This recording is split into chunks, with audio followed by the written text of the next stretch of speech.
దైవజనులు అభిషేకులు సంతోష్ పాస్టర్ గారు నాకు ఇచ్చినటువంటి అంశము మొదటి దినాన నేను చెప్పడం జరిగింది. 2 దినాల నుంచి అభిషేకులు దైవజనులు పాంగ్రసయ్య గారు తెలియపరిచినారు. 4వ దినము మరొక మారు వాక్యపు లోతుల్లో నుంచి మనం ధ్యానం చేద్దాము. ఇచ్చినటువంటి అంశము మనం చదువుకుని ప్రార్థన చేసుకుని వాక్య ధ్యానంలోకి వెళ్దాము. యాకోబు పత్రిక 4వ అధ్యాయము 8వ వచనం. 4వ అధ్యాయము 8వ వచనం చదువుతున్నాము. దేవుని యొద్దకు రండి, అప్పుడు ఆయన మీ యొద్దకు వచ్చును. 5 అంశాలు మొదటి రోజు చెప్పడం జరిగింది. దేవుని యొద్దకు రండి, అప్పుడు ఆయన మీ యొద్దకు వచ్చును. ప్రార్థన చేసుకుని వాక్యాన్ని ధ్యానం చేసుకున్నాము. ప్రేమ నమ్మకం కలిగిన మా కన్న తండ్రి, స్తుతులకు పాత్రుడా, స్తోత్రాముడా, ఘనతకరుడా, మా గొప్ప దేవానికి వందనాలు. వాక్యమైన దేవా, మాతో సూటిగా ముఖాంతరంలో నుంచి మరి మాట్లాడండి. వాక్యానుసారమైన జీవితము ప్రతి ఒక్కరికి దయచేసి నీ రాకడ కొరకు, నీ రాజ్య స్థాపన కొరకు ప్రయాసపడే వరుసలో మమ్మల్ని మీరు ఆయుధపరచమని క్రీస్తు పరిశుద్ధ నామములో అడిగి వేడుకుని ప్రార్థించుచున్నాము తండ్రి. ఆమేన్. యేసుక్రీస్తు ప్రభువారి యొక్క సహోదరుడు, యేసుక్రీస్తు ప్రభువారు 3.5 సంవత్సరాల పరిచర్యలో రాజ్య స్థాపన కొరకు సత్య సువార్తను ప్రకటన చేసేటప్పుడు ప్రోత్సాహపరిచినటువంటి వ్యక్తి అయితే కాదు. యేసుక్రీస్తు ప్రభువారు పునరుద్ధానుడైన తరువాత ఈ లోక సంబంధమైన స్నేహము దేవుని దృష్టికి వైరముగా ఉందని, ధనాపేక్ష సమస్త కీడులకు మూలమని, క్రియలు లేని విశ్వాసము మృతమని చాలా సూటిగా మాట్లాడడం జరిగింది. పునరుద్ధానాన్ని రుచి చూసినటువంటి యాకోబు భక్తుడు అప్పుడు క్రీస్తును వెంబడించి ఆ సువార్తను, శిలువ సువార్తను ప్రకటించినటువంటి వ్యక్తిగా కనిపిస్తూ ఉన్నాడు. ఈ పరిశుద్ధ గ్రంథంలో మనం చదివినటువంటి లేఖన భాగంలో దేవుని యొద్దకు రండి, అప్పుడు ఆయన మీ యొద్దకు వచ్చును. ఎందుకు వస్తామంటే ప్రతి ఒక్కరికి ఒకటే ఆశీర్వాదం కొరకే యేసుక్రీస్తు ప్రభువాన్ని మనం వెంబడిస్తూ ఉన్నాము. దేవుని సన్నిధికి మనము వస్తూ ఉన్నాము. అందుకనే పేతురు గారు తన పత్రికల్లో, మొదటి పేతురు రాసిన పత్రిక 3వ అధ్యాయం 9వ వచనంలో ఆశీర్వాదములకు వారసులగుటకు మీరు పిలువబడితే, దీనికి పిలువబడి ఉన్నాము. అపోస్తలుడైన పేతురు అంటూ ఉన్నారు, మీరు ఆశీర్వాదానికి వారసులు. యేసుక్రీస్తు ప్రభువారు కూడా సువార్తల్లో అదే చెప్పారు. మత్తయి సువార్త 27వ అధ్యాయము 34వ వచనము, తండ్రి చేత ఆశీర్వదించబడిన వారులారా, లోకము పుట్టక ముందే మీ కొరకు సిద్ధపరచబడిన రాజ్యమును మీరు స్వతంత్రించుకోండి. పౌలు గారు కూడా భూమికి పునాది వేయబడక మునిపే క్రీస్తులో మనల్ని కూడా ఐక్యపరచుకుని ఉన్నాడు. అంటే దేవుని యొక్క చిత్తము, ప్రణాళిక ప్రారంభంలోనే ఉంది. సృష్టిని అంతటిని కూడా నోటి మాట ద్వారా కలుగులుగా కంటే కలిగింది. కానీ మనుషులమైన మనం ఎంత ఇష్టం అంటే ఆయనకి ఆయన పోలికలో, ఆయన స్వారూప్యమందు నిర్మించుకుని ఉన్నాడు. ఎందుకంటే ఆదిలోనే ఆయన ఒక ప్రణాళిక ఉంది. నిర్గమకాండము 19వ అధ్యాయము 6వ వచనం. నిర్గమకాండము 19వ అధ్యాయము 6వ వచనం, సమస్త భూమియు నాదే కదా, మీరు నాకు యాజక రూపమైన రాజ్యముగాను పరిశుద్ధమైన జనముగాను ఉండురని ఇశ్రాయేలు ప్రజలతో నువ్వు వెళ్ళి చెప్పు మోషే అంటూ ఉన్నాడు. ప్రారంభంలో ఆయనకి ఒక ప్రణాళిక ఉంది మానవాళి పట్ల. ఆ ప్రణాళిక ఏమిటంటే సమస్త భూమియు నాదే కదా, మీరు నాకు యాజక రూపమైన రాజ్యముగాను పరిశుద్ధమైన జనముగాను.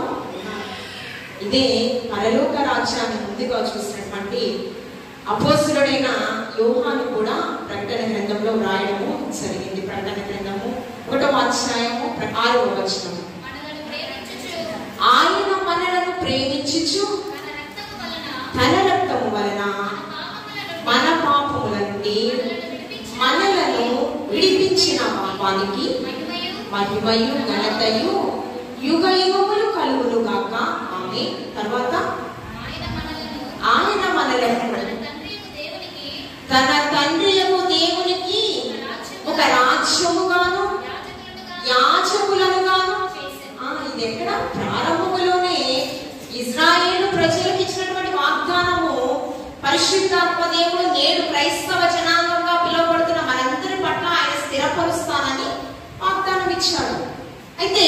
అంతేకాదు యేసుక్రీస్తు ప్రభువాన్ని వెంబడించినటువంటి వారు కావచ్చు, పరమ తండ్రిని వెంబడించినటువంటి వారు కావచ్చు, ఆయన యొక్క చిత్తము చొప్పున ప్రణాళికలో జీవించినటువంటి వారిని కావచ్చు, ఏ విధంగా ఒక గొప్ప ఆధిక్యత ఇచ్చాడు అనే దాని గురించి మనం చూసినట్లయితే, మొట్టమొదటిగా 14 సంఘములను స్థాపించినటువంటి అపోస్తలుడైన పౌలు గారు. ఆయన పరిస్థితి నరహంతకుడు చెప్పాలి. శిష్యులను చంపడానికి ఏమాత్రం వెనుకాడనటువంటి వ్యక్తి. ఆయనే సూటిగా స్పష్టంగా తిమోతితో అంటున్నాడు, నా పాత జీవితము ఎలాంటిదంటే పూర్వము దూషకుడని, హింసకుడని, హానికరుడని. అలాంటి నన్ను అపోస్తలులలో ప్రథముడుగా దేవాది దేవుడు ఒక గొప్ప ఆధిక్యత ఇచ్చాడు. పూర్వపు స్థితి చెప్పాడు, ప్రస్తుత స్థితి కూడా చెప్తూ ఉన్నాడు. 1 కొరింథీయులకు రాసిన పత్రిక 11వ అధ్యాయం 1వ వచనము, నేను క్రీస్తును పోలి నడుచుచున్న ప్రకారము మీరు నన్ను పోలి నడుచుకోండి. పాత జీవితం విడిచిపెట్టిన తరువాత, దమస్కు మార్గంలో దేవుని స్వరం విన్న తరువాత ఆయన స్థితి ఎలా ఉందంటే, బ్రతుకుట క్రీస్తే, చావైతే మేలు అంటూ ఉన్నాడు. అంతే కదండి, నోటి మాట ద్వారా చెప్పలేదు, క్రియాత్మకమైన జీవితం ఆయన జీవించాడు. పలుమార్లు చెరసాలకు శిలువ సువార్తను ప్రకటిస్తూ వెళ్ళాడు. ఏమండి, ఖైదీగా ఆయన అంటూ ఉన్నాడు ఫిలిప్పీ సంఘంతో 4వ అధ్యాయం 4వ వచనంలో, ఆనందించండి, మరలా చెప్పుచున్నాను ఆనందించండి, మీ సహనము సకల జనులకు సాక్షాత్కారం. ఎక్కడుండి మాట్లాడుతున్నాడు?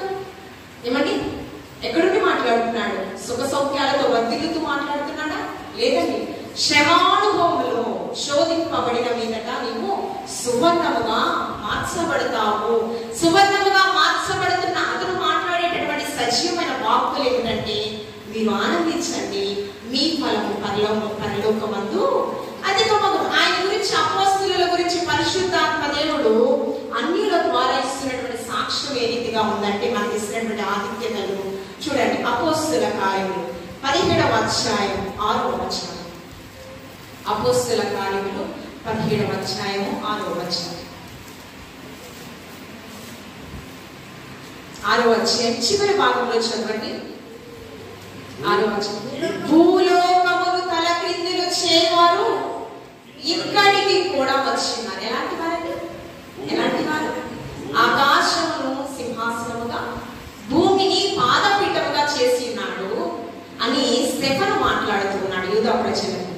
స్టెఫను యూదా ప్రజలకు చాలా స్పష్టంగా తండ్రి చిత్తాన్ని, క్రీస్తు చిత్తాన్ని నెరవేర్చినటువంటి వారిని, ప్రవక్తలను ఎవరిని మీరు విడిచిపెట్టారు, ఎవరిని మీరు చంపలేదు అని సూటిగా మాట్లాడుతూ, మీరు హస్తకృత్యములతో చేసినటువంటి ఈ యొక్క భవనం ఏపాటిది, ఈ మందిరం ఏపాటిది? ఆయన ఆకాశమును సింహాసనం, భూమి పాదపీఠముగా చేసుకుని ఉన్నాడు కదండి. పంచభూతములు ఆయన ఆధీనంలో ఉన్నాయి. పంచభూతములు ఆయనని గణపరుస్తూ ఉన్నాయి. వారి గురించి, అపోస్తలుల గురించి పరిశుద్ధాత్మ దేవుడు అన్యుల ద్వారా ఇస్తున్నటువంటి సాక్ష్యం ఏంటంటే, భూలోకమును తల క్రిందులు చేయవారు ఇక్కడికి కూడా వచ్చేవారు. ఏమంటే, ప్రతి మోకాలు ఆయన వెంట వంగాలి, ప్రతి నాలుక ఆయనని స్తుతించాలి. ఏమంటే, ప్రతి ఒక్కరు కూడా ఏ ఒక్క ఆత్మ నశించుట ఆయనకి ఇష్టం లేదు. రక్షణ పొందుకున్న వారు, అపోస్తలులు ఏమంటే, వారి జీవితాలను త్యాగం చేస్తూ ఏ విధంగా మనకి మాదిరి ఉంచిపోయారో మనకి పరిశుద్ధాత్మ దేవుడు తెలియపరుస్తూ ఉన్నాడు. ప్రతి దినము తెలియపరుస్తూ అపోస్తలుల గురించి ఇస్తున్న సాక్ష్యం ఏంటి? భూలోకమును తలకిందులు చేసేటటువంటి గొప్ప ఆధిక్యత పొందుకున్నారట. చూడండి, పరిశుద్ధ గ్రంథంలో పేతురు గారికి ఒక గొప్ప ఆధిక్యత ఇచ్చారు. పేతురు గారికి యేసుక్రీస్తు ప్రభువారే ఇచ్చారు ఆధిక్యత. ఆయన మాటకు లోబడినటువంటి పేతురికి, నీవు చేపలను పట్టే జాలరుని కాదు, మనుష్యులను పట్టే జాలరుగా ఉండాలని వెంబడించినందుకు ఇచ్చినటువంటి ఆధిక్యత ఏమిటంటే, చూడండి, మత్తయి సువార్త 16వ అధ్యాయం 19వ వచనం. మత్తయి సువార్త 16వ అధ్యాయం 19వ వచనం, పరలోక తాళపు చెవులు నీకిచ్చెదను. భూమి యందు నీవు దేన్ని బంధిస్తే పరలోకం నుంచి నేను దాన్ని బంధిస్తాను. భూలోకమందు నీవు దేన్ని విప్పితే, ఎంత గొప్ప ఆధిక్యత అండి. ఏమంటే, కేవలం దేవుని యొక్క మాటకు లోబడుట వలన అతడు పొందుతున్న ఆధిక్యత ఏంటి? శిష్యులలో ప్రథముడు ఈ యొక్క పేతురు. అంతేకాదు, పరలోక రాజ్యము తాళపు చెవులు, పొందుకున్నటువంటి గొప్ప ఆధిక్యత పేతురు భక్తుడు. మరి అతని గురించి పరిశుద్ధాత్మ దేవుడు ఇస్తున్నటువంటి సాక్ష్యం. అంతేకాదండి, నోవాహు గారు ఆ కాలంలో అందరూ కూడా ఇష్టానుసారంగా అక్రమంగా బ్రతుకుతూ ఉన్నారు. ఆదికాండం 6వ వచనంలో నా పోలికలో నా స్వారూప్యమందు ఎందుకు నిర్మించుకుని ఉన్నానని దేవాది దేవుడు హృదయంలో సంతాపం వ్యక్తపరుస్తున్నాడు. కానీ ఆ దినాలలో ఆకాశం నుంచి ఆయన మనోనేత్రాలు తెరిచినప్పుడు నీతియుక్తమైన జీవితం జీవించినటువంటి వారు, దేవుని యొక్క మహిమార్థమైన చిత్తం చొప్పున జీవించినటువంటి వారు ఒకరున్నారు. భయభక్తులు కలిగినటువంటి వారు ఒకరున్నారు. విశ్వాస వీరుల పట్టికలో పరిశుద్ధాత్మ దేవుడు వారికి ఇస్తున్నటువంటి సాక్ష్యము చూడండి. హెబ్రీయులకు రాసిన పత్రిక 11వ అధ్యాయము 7వ వచనము. నోవాహు, హెబ్రీయులకు రాసిన పత్రిక 11వ అధ్యాయము 7వ వచనం. విశ్వాసమును బట్టి నోవాహు అది వరకు చూడని సంగతులను గురించి దేవుని చేత హెచ్చరింపబడి భయభక్తులు గలవాడే వారి కుటుంబం యొక్క రక్షణ కొరకు ఓడను సిద్ధపరిచి అందువలన ఆ లోకమంతటి మీద నేరస్థాపకుడుగా ఉన్నాడు. అంటే అలా తీర్పు తీర్చేటటువంటి అధికారం. ఎందుకు? భయభక్తులు కలిగి ఉండటం వల్ల, విశ్వాసిగా జీవించడం వల్ల, దేవుని మాటకు లోబడి రక్షణ ఓడను నిర్మించడానికి 1 సంవత్సరం పట్టలేదండి. 1 సంవత్సరం పట్ల 120 సంవత్సరాలు పట్టింది రక్షణ ఓడను. పోయిన వారికి సండే స్కూల్ బిడ్డలకి సాంగ్ నేర్పించాను. ఏంటి? నోవాహు తాత ఓడ కట్టెను, నోవాహు తాత రక్షణ ఓడ కట్టెను, నోవాహు తాత ఓడ కట్టెను, నోవాహు తాత రక్షణ ఓడ కట్టెను. 120 సంవత్సరములు, 120 సంవత్సరములు.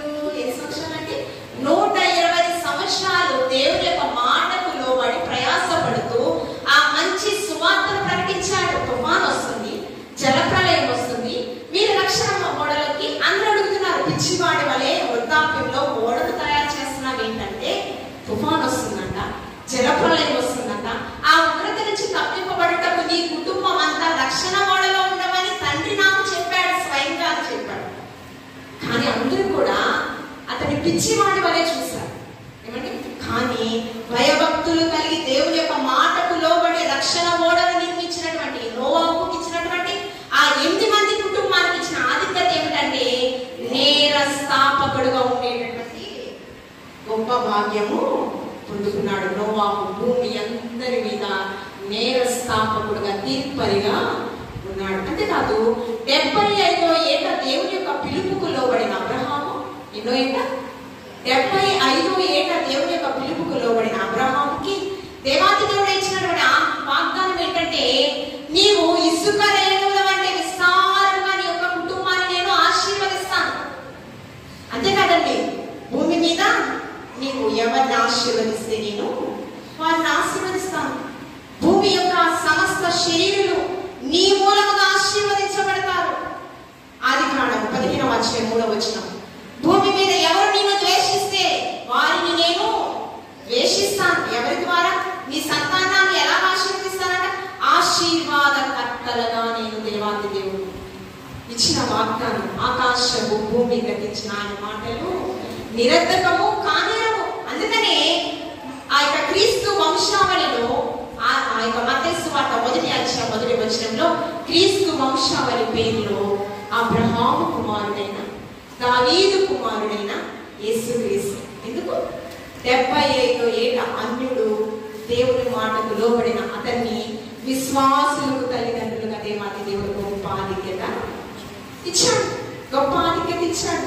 అంతేకాకుండా మోషే 11వ అధ్యాయము 23వ వచనంలో ఐగుప్తీయ ధనము కంటే ఫరో సింహాసనం కంటే, హెబ్రీయులకు రాసిన పత్రిక 11వ అధ్యాయం 22, 23వ వచనంలో ప్రారంభంలో అతనికి ఒక నిరీక్షణ ఉందంట. ఐగుప్తీయ ధనము కంటే ఫరో సింహాసనం కంటే క్రీస్తు కొరకైన నింద నాకు గొప్ప మేలు అంటున్నాడు. అల్పకాల భోగ భాగ్యములు అనుభవించడం కంటే ఎన్నో ఏట దేవుని స్వరాన్ని విన్నాడు,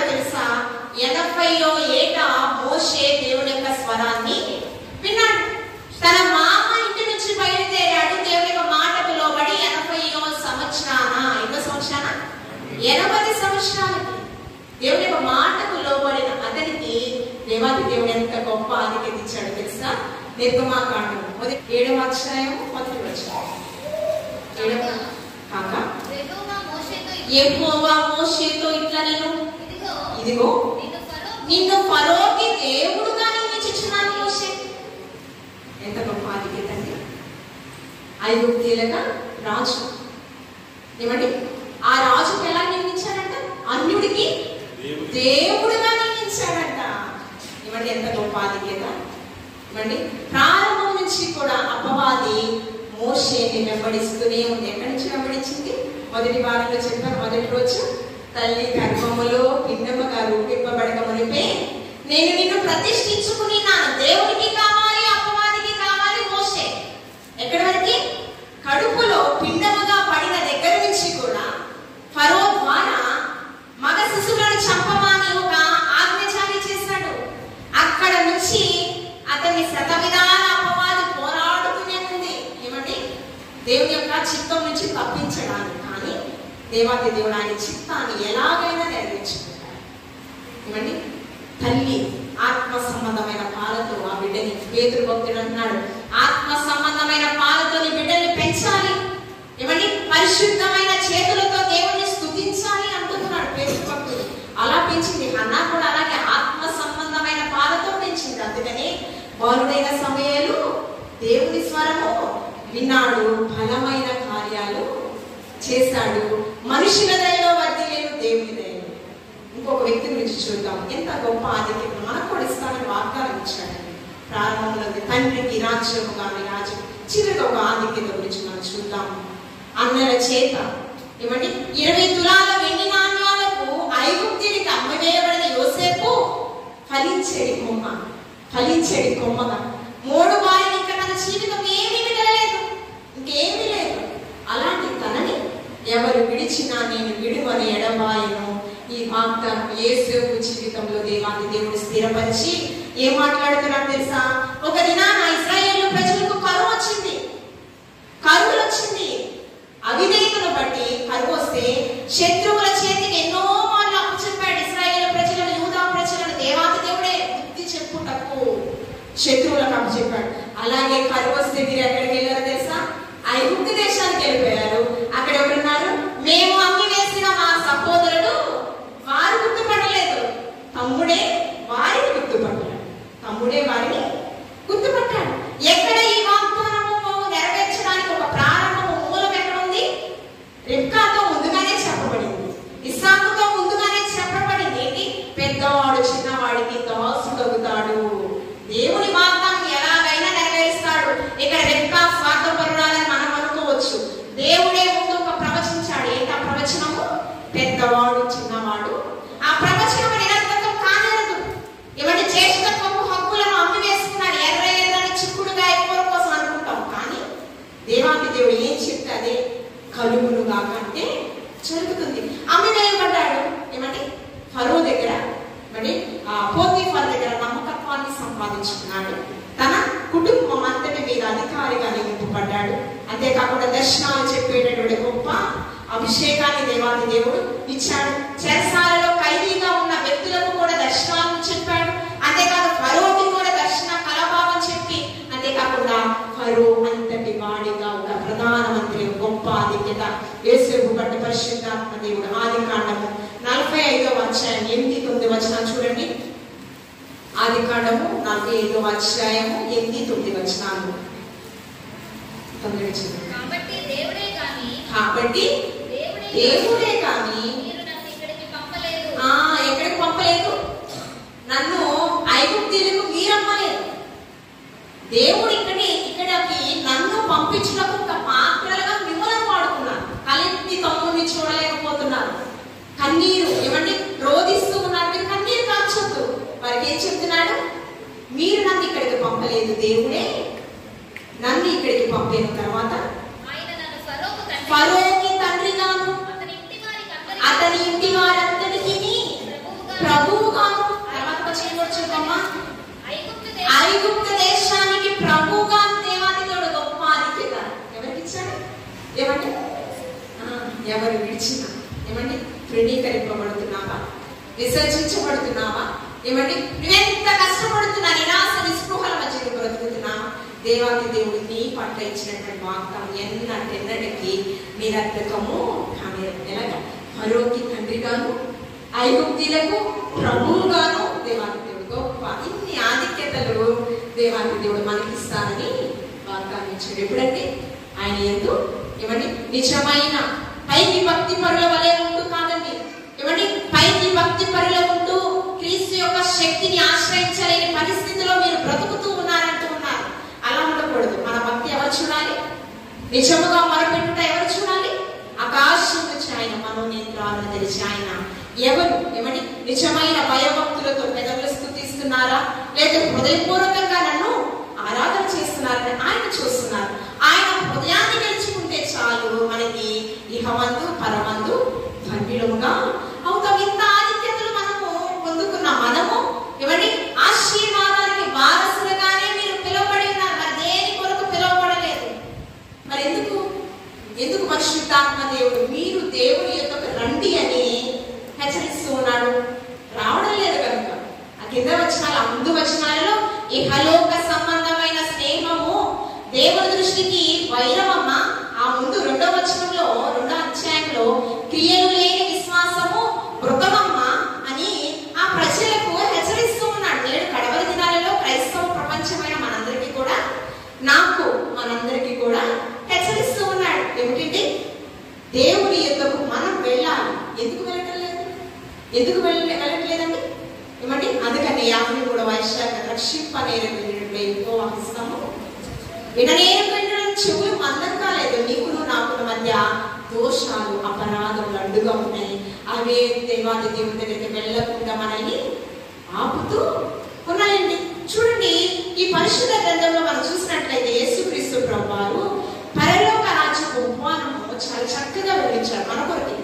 కడవరి దినాల్లో క్రైస్తవ ప్రపంచం కొరకు ఒక పరలోక రాజ్యపు ఉపమానాన్ని మనకి తెలియపరిచారు. మనకి అర్థమయ్యే రీతిగా, ఏమంటే ప్రతి ఒక్కరికి అర్థమయ్యే రీతిగా.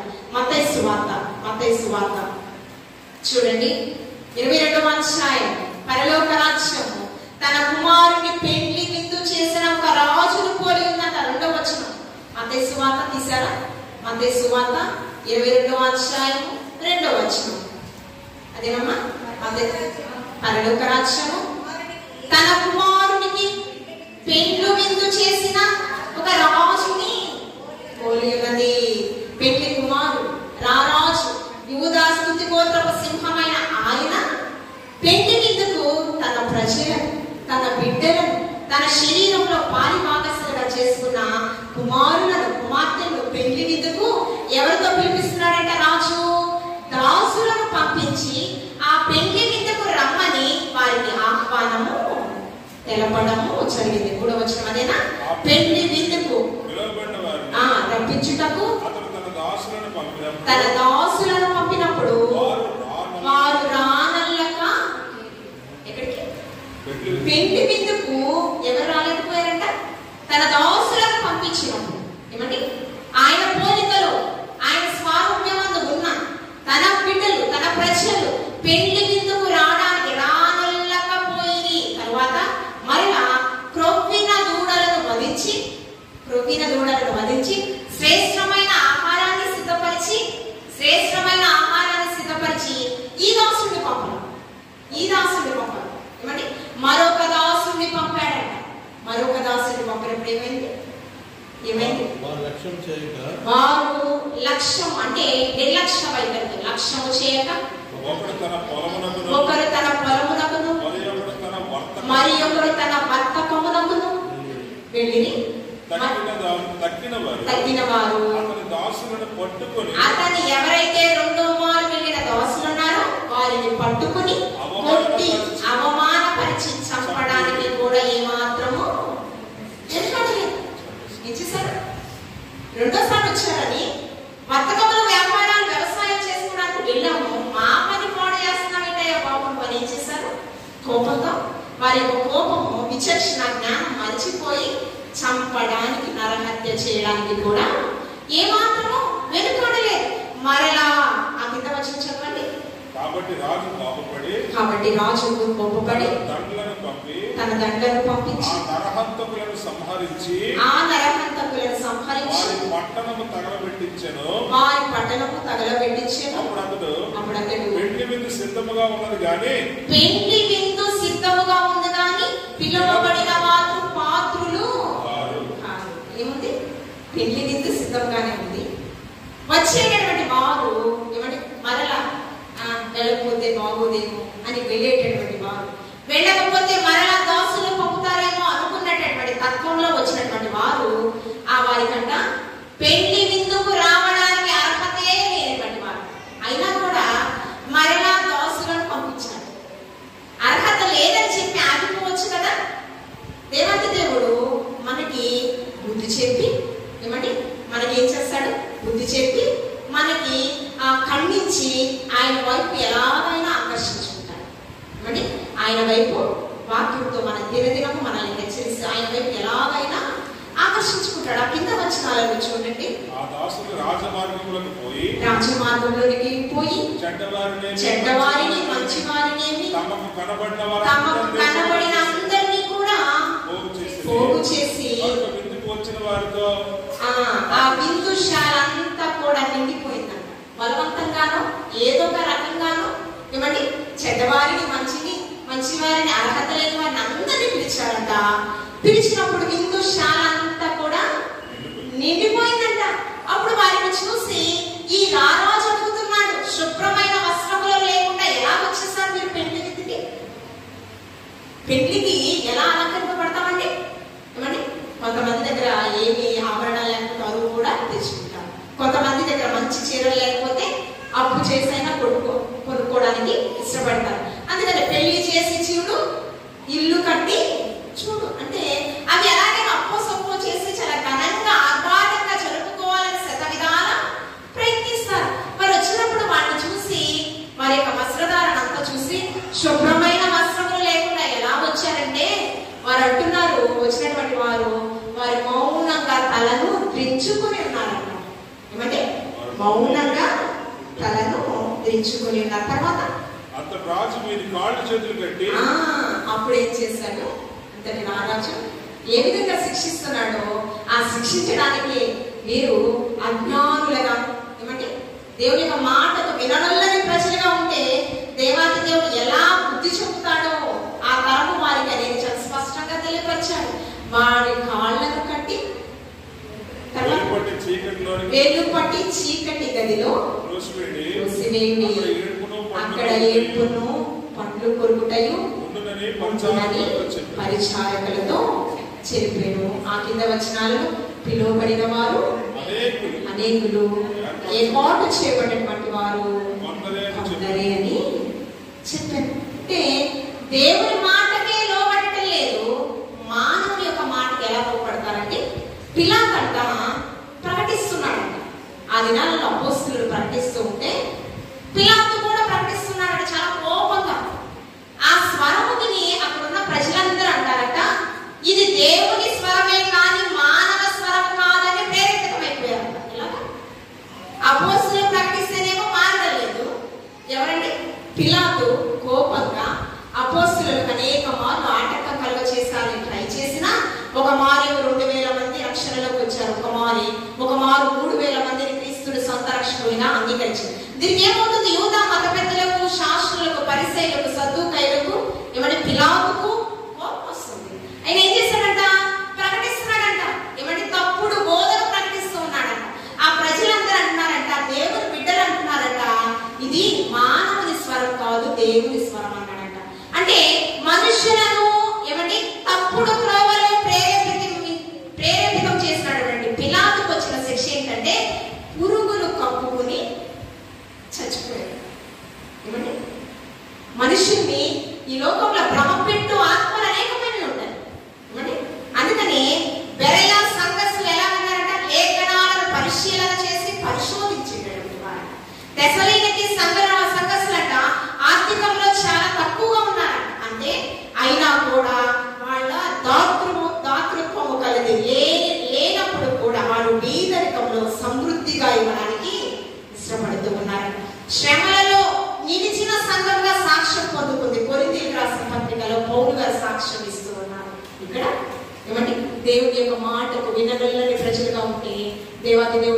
బుద్ధి చెప్పడానికి ఏం చేశాడు? అగ్నిగుండమైనటువంటి నరకానికి సాదృశ్యమైనటువంటి చీకటి గదిలో వారిని వేయడానికి ఏమాత్రము వెనుకాడలేదు. మరి మనము మన సంగతి ఏమిటి? కడవరి దినాలలో మన క్రైస్తవ జనాలు నేను మన కుటుంబం ఏమండి? సంఘం అనగా 4 గోడలైతే కాదు. సంఘం అంటే విశ్వాసుల సమూహం. ఈ విశ్వాసుల సమూహంలో దేవాది దేవుడు సమయమందు అసమయమందు మనుషులను మధ్యపట్టే వాక్యాలు కాదు. దేవాది దేవుడు హెచ్చరికతో కూడినటువంటి వాక్యం. నిన్నటిదన్నా నేర్చుకున్నాం కదా, హెచ్చరికతో కూడినటువంటి వాక్కులు మనం చెప్తున్నప్పుడు అవి నిజంగా నీకే అయితే నువ్వేం చేయాలి? సరి చేసుకోవాలి. అందుకనే తిమోతితో పౌలు భక్తులు అంటున్నారు, మనుషులు చాలా విధాలుగా ఉంటారు, రాజకీయము వారు ప్రవర్తిస్తూ ఉంటారు. ఇక అపోస్తలుడైనటువంటి యోహాను గారైతే వారంట దేవుని సన్నిధికి రారట, వచ్చే వారిని కూడా రానివ్వరంట. 3 పత్రికలలో యోహాను గారు తెలియపరుస్తున్నారు. వారు దేవుని యొక్క మందిరానికి రారట, వచ్చేటటువంటి వారిని కూడా, అంటే ఏంటి? వారు పరలోకానికి వెళ్ళరు, వెళ్ళే వారిని కూడా వెళ్ళని చేస్తారని పరలోకాన్ని చూసినటువంటి యోహాను గారు అంటూ ఉన్నారు. 2 తిమోతికి రాసిన పత్రిక 4వ అధ్యాయం 2వ వచనము, వాక్యము ప్రకటింపుము, సమయమందును అసమయమందును ప్రకటింపుము. వాక్యం ఎలా చెప్పాలంట? ఖండించుట ఎందును, బుద్ధి చెప్పుట ఎందును, ఏమంటే ఏడతెగగా నీవు ప్రకటించాలి. ఇది నీ వాక్యము కాదు, ఇది ఎవరిదే? నీకు సొంతంగా మాట్లాడుకునేది కాదు. ఏమంటే నీవు ప్రలోభ పెట్టుటకు, నువ్వు ఏమంటే నీ వైపు ఆకర్షించుకున్నటకు మనుషులను మభ్యపెట్టే వాక్యాలు చెప్పడానికి వీలు లేదు. ఏమంటే బోధకులు 2 పాళ్ళు శాపము పొందుకోవాలి. వినేటటువంటి వారు రక్షణ పొందుకున్న క్రైస్తవుడు, నేను క్రైస్తవురాలని అని చెప్పుకునేటటువంటి వారు కూడా 2 పాళ్ళు శాపము పొందుకోవాలి. చాలా జాగ్రత్తగా ఉండాలి. ఈ కడవరి దినాలలో హోషేయ ప్రవక్త ద్వారా దేవాది దేవుడు మనల్ని హెచ్చరిస్తూ ఉన్నాడు. హోషేయ ప్రవక్త ద్వారా చూడండి, పరిశుద్ధ గ్రంథంలో మనం చూసినట్లయితే ప్రజలు ఏ విధంగా వారు బ్రతుకుతూ ఉన్నారు ప్రజలు అనేది మనం చూసినట్లయితే చూడండి, ఎందుకు దేవాది దేవుడు దేవుని యుద్ధకు రండి అని పరిశుద్ధాత్మ దేవుడు మనల్ని హెచ్చరిస్తూ ఉన్నాడు. హోషేయ గ్రంథము 6వ అధ్యాయం 1వ వచనం చదువుతున్నాము. హోషేయ గ్రంథము 6వ అధ్యాయం 1వ వచనం, మనము యెహోవా యందుకు మరలుదుము రండి, ఆయన మనలను చీల్చివేసేలాగా మనల్ని కష్టపెట్టాడు. అంటే మనల్ని మంచిగా సన్మార్గంలో ఒక సువర్ణము, శుద్ధ సువర్ణము మనం ధరిస్తున్నామంటే అది ఏం చేయాలి? కంసాలి వాని చేత పొలిమిలో కాల్చపడాలి. దగ్గర మెరియాలి, కంసాలి వాని చేత. అలాగే ఎలాగంట? ఆయన మనలను చీల్చివేసెను, తర్వాత ఆయనే మనలను స్వస్థపరిచెను, గాయాన్ని రేపువాడు ఆయనే, కట్టువాడు ఆయన అంటాడు. తర్వాత ఆయన మనలను కొట్టెను, ఆయనే మనలను ఏం చేశాడంట? చీల్చివేశాడంట, మళ్ళా గాయాన్ని కట్టాడంట. అంతేకాకుండా కొట్టాడంట, మళ్ళా బాగు చేశాడు. దేవాది దేవుడు కోపాన్ని చూపిస్తున్నాడు, అదేవిధంగా ఆయన ప్రేమను కూడా చూపిస్తూ ఉన్నాడు. చూడండి, యెషయా ప్రవక్త ద్వారా 54వ అధ్యాయం 17వ వచనంలో, నీకు విరోధముగా ఏ ఆయుధము నా జీవితాలలో వర్తిల్లకూడదు. ఎవరికి విరోధముగా? మనకి మధ్యగా ఎవరున్నారు? ఆదరణకర్త పరిశుద్ధాత్మ దేవుడు మనకున్నాడు. ఆయనకి విరోధముగా ఏ ఆయుధము వర్తిల్లకూడదు. ఇక్కడ అననీయ సఫీరా ఏమంటే భూమి అంతటిని అమ్మి అపోస్తలుల పాదాల చెంత పెడతామన్నాడు, ప్రామిస్ చేశాడు. అపోస్తలులు ఎవరు అడిగారా? లేదు. వారు చేసినటువంటి త్యాగపూరితమైన సువార్తను బట్టి వారికి ఇవ్వాలని ప్రేరణ కలిగింది. కానీ అది అమ్మిన తర్వాత వారిలో ధనాపేక్ష సమస్త కీడులకు మూలం కదా. నాకు అనిపించింది సబీరాకే వచ్చిందేమో ఆలోచన, కొంత మనం తీసుకుందామని కదా. అయితే కొంత దాచిపెట్టారు, ఇక్కడ కొంత దాచిపెట్టిన తర్వాత అప్పుడు పేతురు అడుగుతున్నారు, పరిశుద్ధాత్మను మోసగించుటకు అపవాది నిన్ను ఎలా ప్రేరేపించింది అని. పరిశుద్ధాత్మను మోసగించుటకు అపవాది అంటే మనకి మధ్యవర్తి ఎవరున్నారు? నువ్వు చేసే ప్రతి పనికి కూడా తీర్పరి ఎవరున్నారు? పరిశుద్ధాత్మ దేవుణ్ణి మోసగించుటకు అపవాది నిన్ను ఎలా ప్రేరేపించింది అనగానే హఠాత్తుగా మరణము పొందిన పరిస్థితి. మనం పరిశుద్ధాత్మను దుఃఖపెట్టడానికి వీలు లేదు. మనం చేసేటటువంటి చిన్న చిన్న పొరపాటులు, పాపానికి వచ్చే జీవితం మరణం కదా. ఆ అజ్ఞాన కాలంలో చూసి చూడనట్లు విడిచిపెట్టాడు. కానీ పరిశుద్ధాత్మను మోసగిస్తే మాత్రము ఇహమందును పరమందును ఖచ్చితంగా దేవుని యొక్క ఉగ్రత పాలవుతారంట. చివరికి ఒక వాక్యం చూడండి. ఈ హోషేయ గ్రంథంలో మనుష్యుల యొక్క విశ్వాస జీవితం ఏ విధంగా ఉందంటే, హోషేయ ప్రవక్త యేసుక్రీస్తు ప్రభువారికి సాదృశ్యంగా కనిపిస్తూ ఉన్నారు. గోమెరు లోక సంబంధమైన స్త్రీ. ఆ గోమెరు క్రైస్తవ ప్రపంచానికి, ఇజ్రాయేలు ప్రజలకు ఏ యోగ్యత లేని సర్వమానవాళిని. ఏమంటే ఏదో ఒక విషయంలో ఆత్మీయ స్థితిలో చనిపోయారు. ప్రేమ అనే హేతువు చేత యేసుక్రీస్తు ప్రభువారి వలన మన పాపములను విమోచించడం జరిగింది. ఆయన కుమారులుగా క్రైస్తవులుగా గొప్ప ఆధిక్యత పొందుకోవడం అనేది జరిగింది.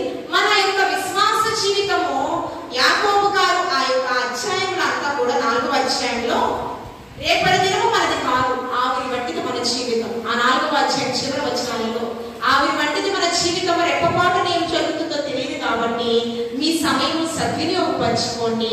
నిజమైన భక్తి శ్రద్ధలతో మీరు బతకండి అని హెచ్చరించడం జరిగింది. చూడండి ఎందుకు ఇలాగా క్రైస్తవ ప్రపంచం బ్రతుకుతూ ఉన్నారు, ఎలా బ్రతుకుతూ ఉన్నారు చూడండి. కడవరి దినాలలో కూడా 6వ అధ్యాయము 4-5 వచనం చదవండి. 4వ వచనం. మన విశ్వాసం ఏ రీతిగా ఉందంట చదవండి. 6వ అధ్యాయము.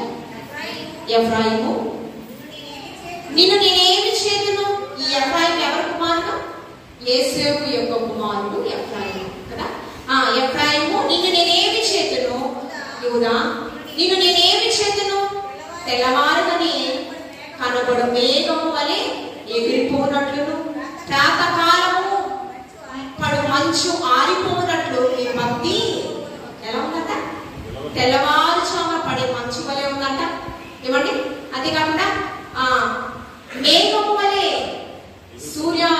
సూర్యోదయమున మేఘం వస్తుంది కదా. ఆ మేఘం వలె ప్రాతకాలపు మంచు వలె మేఘము వలె ఎగిరిపోనట్లు మీ విశ్వాసము మీ భక్తి కనిపిస్తూ నిలవక పోవును. ప్రజలు ఎలా బ్రతుకుతూ ఉన్నారంట చూడండి. ఈ చివరిగా ఈ వాక్యం 4వ అధ్యాయం 7వ వచనం చూడండి.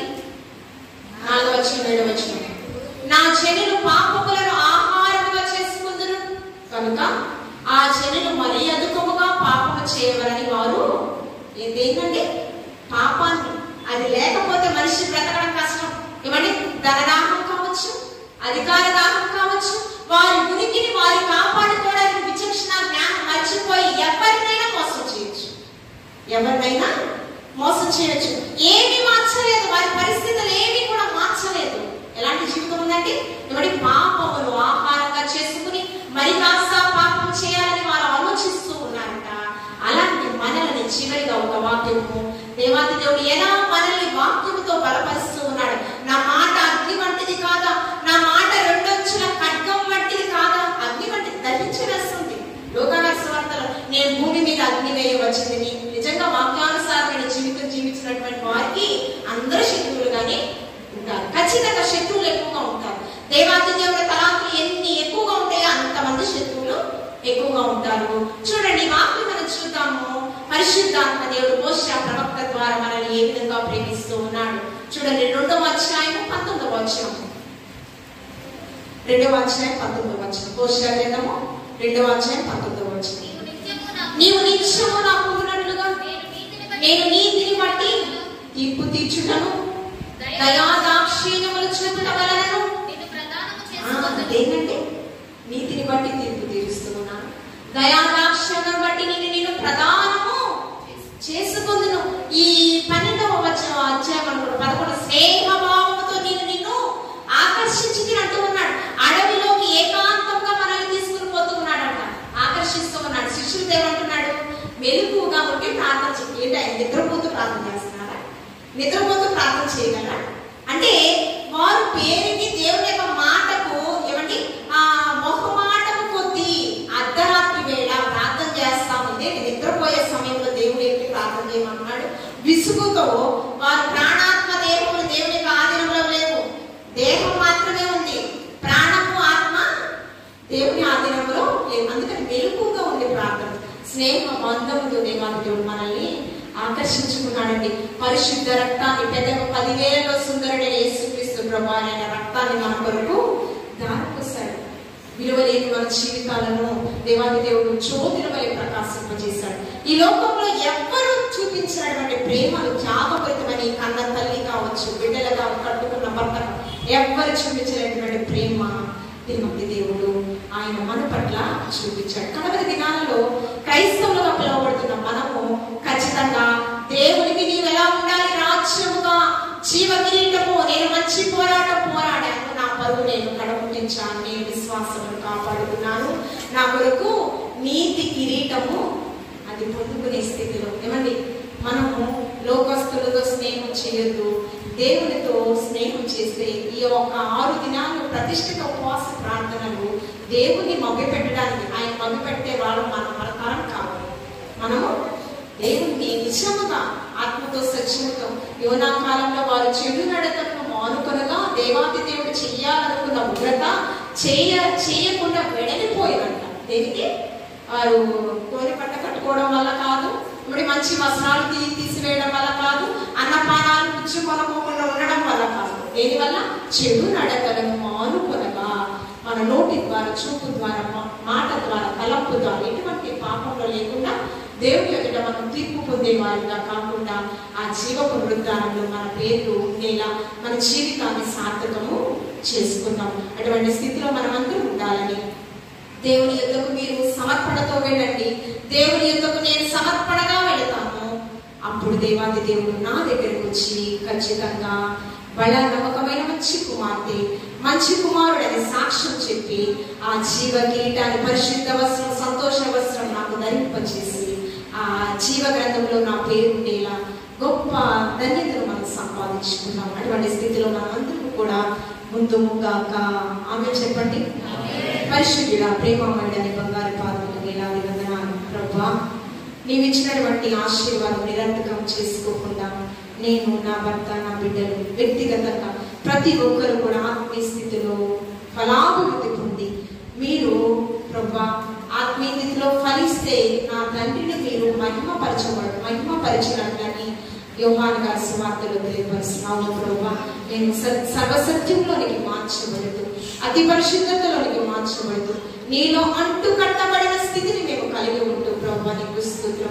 నీవు ఇచ్చేటటువంటి నూతన యెరూషలేములో స్థానమును సంపాదించుకునేటటువంటి గొప్ప భాగ్యము మా అందరికి మీరు దయచేయమని, నా నోటి మాటలు మా అందరి హృదయాలను నీ దృష్టికి అంగీకారయోగ్యంగా చేసుకోనమని క్రీస్తు పరిశుద్ధ నామములో అడిగి వేడుకొని ప్రార్థించుచున్నాము తండ్రి. ఆమేన్. అవకాశం ఇచ్చినటువంటి అభిషేకులకు హృదయపూర్వక